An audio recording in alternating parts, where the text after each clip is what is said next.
एक थाना क्षेत्र 39 में एक महिला की लाश मिली थी नाले में, जिसमें आइडेंटिफिकेशन के जो भी चिन्ह थे वो नहीं पाए गए थे और वहां से रिकवर किया गया। तत्काल मुकदमा दर्ज किया गया थाना क्षेत्र में और उसके बाद बहुत सारी टीमें इसमें लगाई गई, जिसमें मुख्य रूप से 9 टीमें तैयार की गई तात्कालिक रूप से और उसके बाद उनको अलग अलग टास्क दिया गया। टास्क के रूप में घटना के अनावरण के लिए कुछ कैमरे, जो 5000 लगभग कैमरे हम लोगों ने ट्रैक किए, वो चेक किए गए। रूट जितने एंट्री एग्जिट पॉइंट थे उसको डेडिकेटेड रूप से टीमें लगाई गई उसको चेक करने के लिए और उसके बाद लगभग 1100 वाहनों को ट्रैक किया गया इसमें और आने जाने वाले जितने वाहन थे उनको जीरोइंग करते हुए हम लोग 44 गाड़ियों को जीरोइंग किए कि ये संदिग्ध अवस्था में है या इनकी एक्टिविटीज कुछ सस्पिशियस लग रही है। उसको भी उनके ड्राइवरों को, मालिकों को और अन्य लोगों से पूछताछ की गई। इसके अलावा सर्विलांस के लगभग 60-70 हजार नंबरों को भी हम लोगों ने ट्रैक किया, वहां से आइडेंटिफिकेशन के लिए लिया। हमारी आईएसटीएमएस में जो टीमें लगी हुई थी उन्होंने अलग से इसको ट्रैक किया और लगातार बहुत सारी टीमें बना करके हमने अन्य जनपदों में, नजदीक के जनपदों में भेजा, जिसमें बुलंदशहर, गाजियाबाद, हापुड़, अमरोहा, मथुरा, दिल्ली, अन्य स्थानों पे थाना वार टीमें बना करके भेजी गई और उनको जो आइडेंटिफिकेशन का बॉडी पे सिर्फ एक ही चिन्ह था कि पैर में बिछुए पहने हुए थे।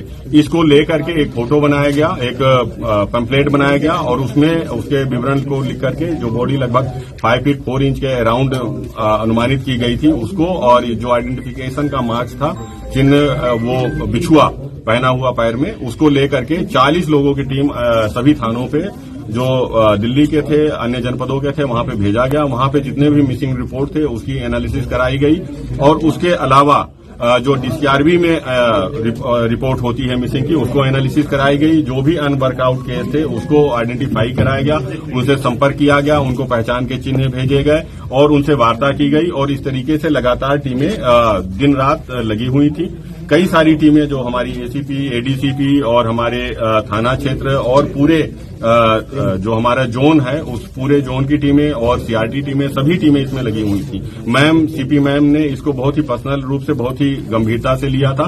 डेली केस की मॉनिटरिंग कर रही थी, वो डेली बेसिस पे दिन में 2 बार वो पूछती थी केस की प्रोग्रेस और हमारे ज्वाइंट सीपी एलओ साहब भी डेली बेसिस पे मॉनिटरिंग करते रहते थे इस केस की।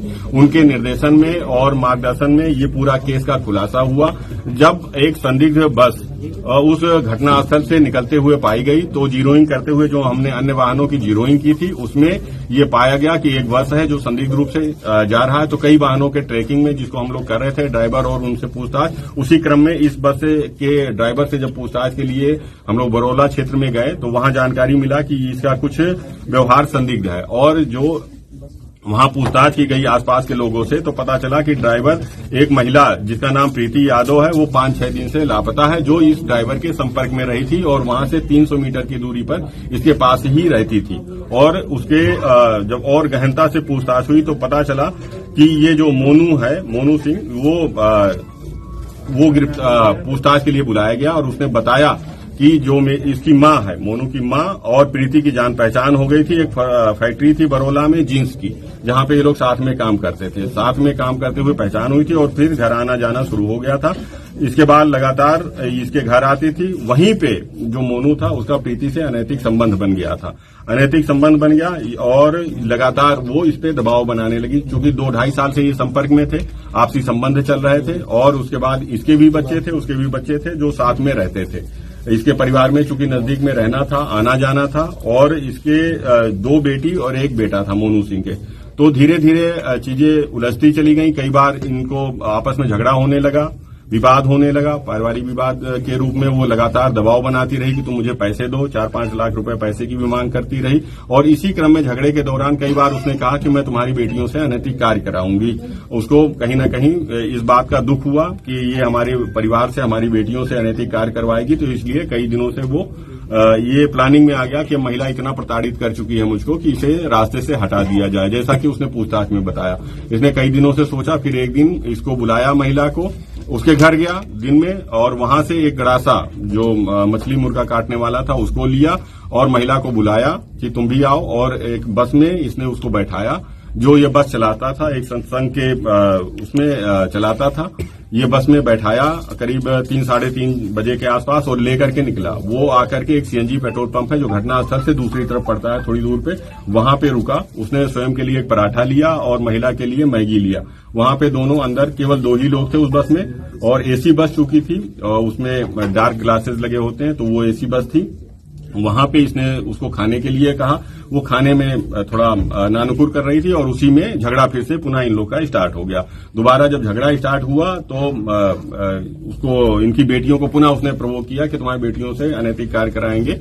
इसी बात को लेकर के बहुत ज्यादा गुस्से में आ गया और जो छुपा के उसने चापड़ रखा हुआ था उससे उसका एक झटके में गला काट दिया। गला काटने के बाद लगातार उसने उस पर कई वार किए।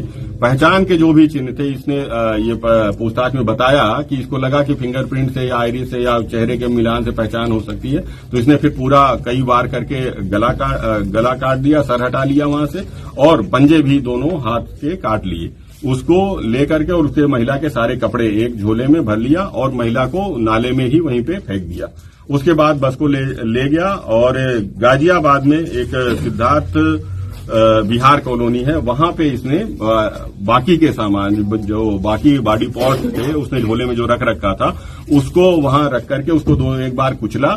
उसके बाद उसको वहां पे फेंक दिया, रेलवे ट्रैक पे फेंक दिया, जहां से वो माल इसकी निशानदेही पे हाथ और बाल और कपड़े आदि अन्य सामान वहां से बरामद हुए हैं। और उसके बाद जितने भी वाहन थे और सामान थे उनका फोरेंसिक टेस्ट कराया गया, तो उसमें ह्यूमन ब्लड के स्टेन पाए गए हैं। वो स्टेन ह्यूमन ब्लड के पाए गए हैं। उसको अब गिरफ्तार किया गया है, बरामदगी सुनिश्चित की गई है और अब इसको जेल भेजा जा रहा है, विधिक कार्रवाई की जा रही है।